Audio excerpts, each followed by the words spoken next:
We consider a common scenario where a robot is given a household object and asked to identify the object properties.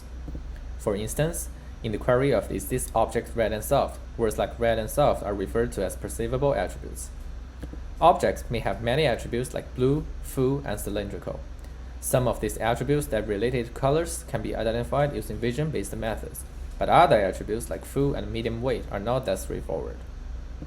Robots need to take exploratory actions such as grasp, lift, and shake, coupled with different sensory modalities like audio and haptics to identify those attributes.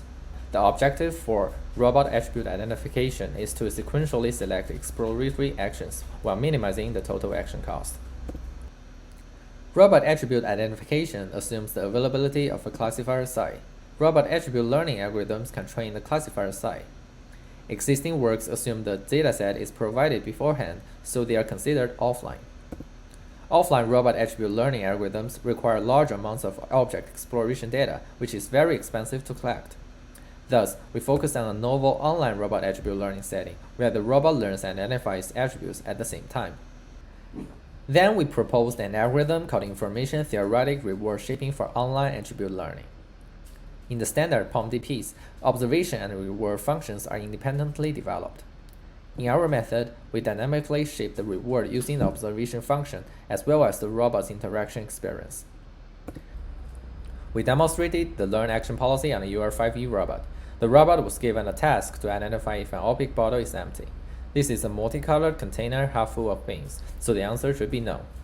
At the beginning of the identification, the robot started with a uniform distribution, which means that it evenly believed that object can be empty or not.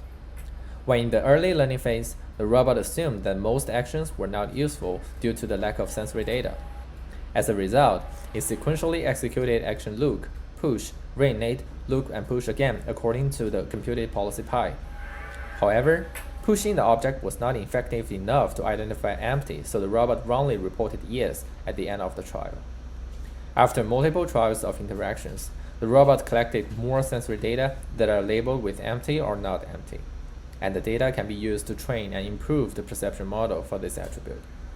When given the same task in the late learning phase, the generated policy suggested the robot take action look, grasp, lift, and shake 3 times sequentially.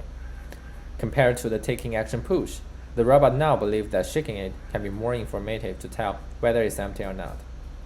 After completing the 6 actions, the belief finally converged to negative, and the robot reported no, which leads to a successful trial. Thank you for your attention.